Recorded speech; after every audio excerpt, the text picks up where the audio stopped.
Hey guys, welcome to my channel.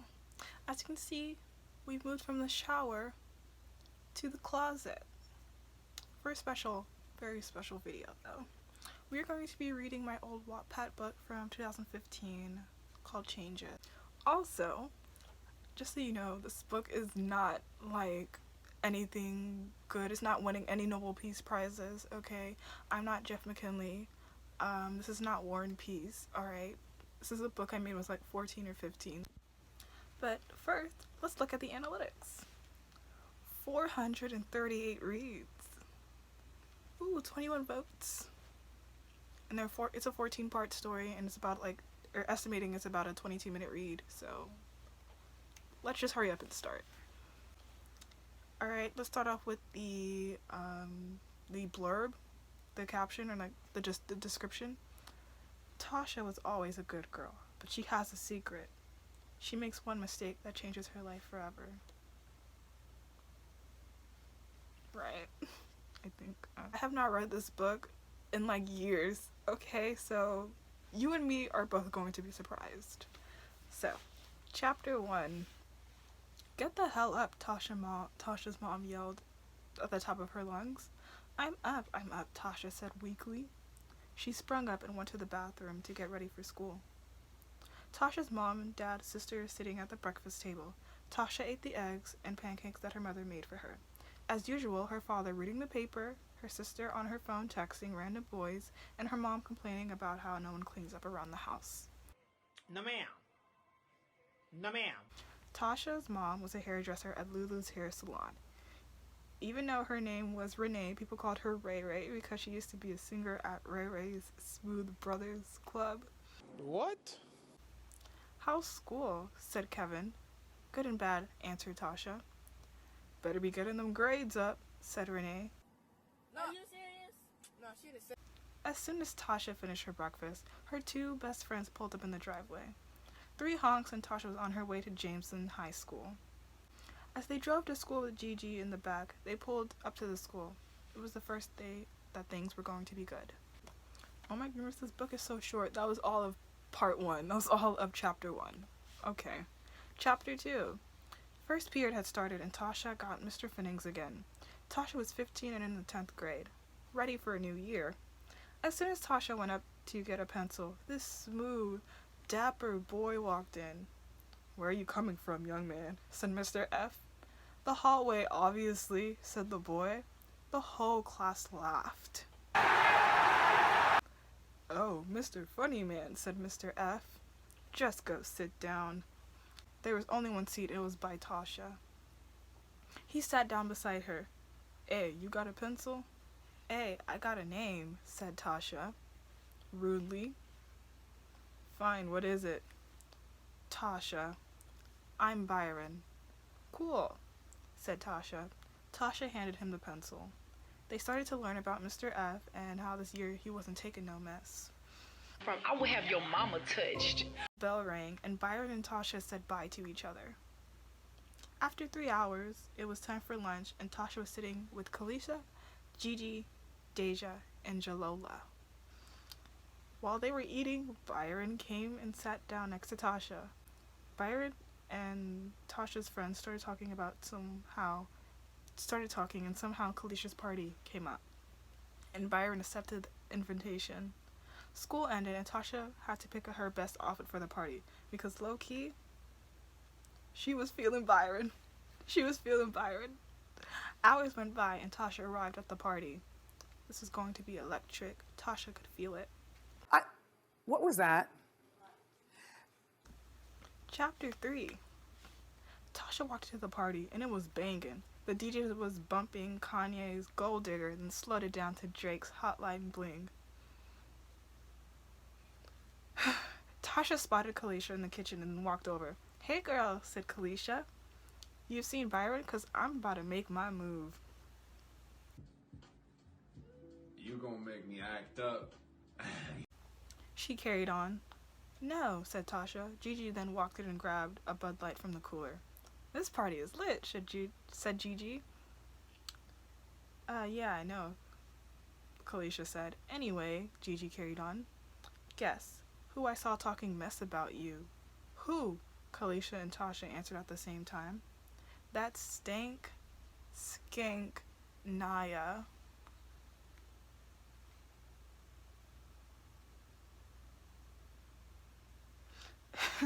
Tasha then went upstairs and ran into Byron. Hey, you look too good, he said. Thanks, you too, Tasha said back. Byron then went downstairs and came back with 2 wine coolers. They both went upstairs into Kalisha's bathroom. You know, when I first met you, I thought you were kind of cute, Tasha said. Oh, really? Byron said back. Byron then leaned in for a kiss, and they both started making out. They then traveled to Kalisha's bedroom and started to rip each other's clothes off. Byron caressed and felt every part of her body. Tasha noticed Byron had experience. Guys, I apologize. I sincerely apologize. Okay, after reading that, I think that to make up for lost time, I'm going to go outside and touch some grass. It is raining outside, but I deserve it for ever thinking that was okay. So, yeah. We outside. I touched grass. Now it's time to go back in and read the rest of that story.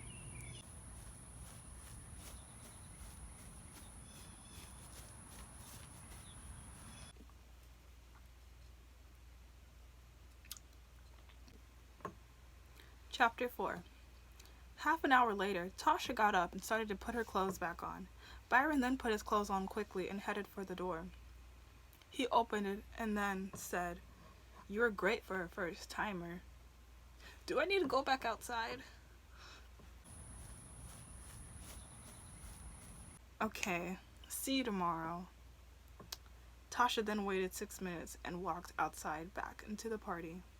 The party was still jumping and the DJ was playing Hit the Climb and everybody was killing it. But Tasha really didn't care. All she wanted to do was run home. She realized that she had made a huge mistake. 3 weeks later, Tasha woke up by Nikki banging on the door. Tasha then took a seat and grabbed a banana and started eating. "I have an announcement to make," Renee started. "Well, I don't know how to say this, but I'm pregnant." Both Tasha and Nikki's faces dropped. Nikki then broke the silence and said, "I thought you were too old. Watch your mouth," Kevin said. Girl, I looked at her. "I thought y'all would be happy for me. I'm happy, why aren't y'all happy?" Renee said sadly. "Sorry, Mom," Tasha said. Right on time, Kalisha honked her horn. Tasha then kissed her mom and raced out the front door. She got into Kalisha's car. Jalola, Gigi, and even Naya filled up the car. "Why the long face?" Kalisha said. "My mom is pregnant." "Is it a boy or a girl?" Naya answered. Idiot. We just all found out," Tasha said rudely. "Whatever. That's why Byron and I were all over each other anyway," Naya said fiercely. Tasha then reached to the backseat and Naya and Tasha started fighting. Gigi then broke up the fight and Tasha spit on Naya. After all that, the whole car rode in peace. Tasha raced to Mr. F's class. Lunch came and there was Kalisha, Jalola, Gigi, Naya, and even Byron at her table. She sat next to Gigi and didn't even look at Byron. "It's just like that? You kiss a brother and don't even talk to him?" Byron said. The whole table looked at Tasha. Tasha kept her head down. "Say you kissed my man and had the nerve to spit in my face? Answer me, you whore." Well, she said ho. Naya yelled. She then stood up and threw her water on Tasha. "You're thirsty, aren't you, skank?" Naya said. "First of all, he was mine first, and you had to slither your dirty ass in his arms, so don't bring that crap to me," Tasha yelled. "This isn't over," Naya said before she stormed out. Tasha then felt embarrassed and also walked out the lunchroom. She went into the bathroom. She started to feel sick. Seconds later, she was throwing up chunks. After she cleaned herself up, she walked to art into Mrs. Jackson's class. What is the tea, The girls are fighting! No! Class ended, and Tasha then walked to Kalisha's car. This time it was Kalisha, Jalola, Gigi, and Tasha. And to Tasha's surprise, Byron. She got into the front seat and turned on the radio. Rich homie Quant Flex was now bumping in the car. Tasha then started to feel nauseous again. "Stop the car!" Tasha yelled. She got up and wiped her mouth after she had blown chunks. "Damn, girl, you ain't pregnant, ain't you?" Gigi said. No, Tasha fired back. But inside, Tasha didn't know if that was true or not, but a little piece of her felt it was true. She did have unprotected with Byron, and she was throwing up like crazy. She thought of it the whole ride home. Could she really be pregnant? No way, she thought to herself. After Tasha got out of Kalisha's car, she started throwing up again. It was only Kalisha and Tasha left. "I'm taking you to the hospital. You are too sick," Kalisha said with her voice sounding scared. Tasha didn't even try to fight the fact. They both drove to the emergency room. "Did you eat anything bad?" said Dr. S. "No," said Tasha. "Well, were you sexually active?" said Dr. S. "No," Tasha hesitated. Said Dr. S. "Go pee in the cup, please." Tasha took the cup to the bathroom. She filled the cup and brought it to Dr. S. "Okay, I'll be back," she said. Tasha then went back to the waiting room where Kalisha was. "Tasha Lewis?" Dr. S called. Tasha stood up and walked into her office and sat down in a chair. "Okay, I don't know how to put this. Well, honey, I'm sorry to say this, but you're pregnant, sweetie." Chapter 6. The words went through Tasha like a knife. I'm pregnant?" Tasha said, as tears rushed down her face. "I'm afraid so," said Dr. S. "Are you okay? Do I need to call your parents?" said Dr. S again. Please no, I can tell them myself," said Tasha. They drove in silence. Tasha then got up and went inside her home, and then she jumped into her bed jumped into the bed until the day ended. Also, real quick, if you come across my page on Whattpad, Don't be afraid to hit that block button.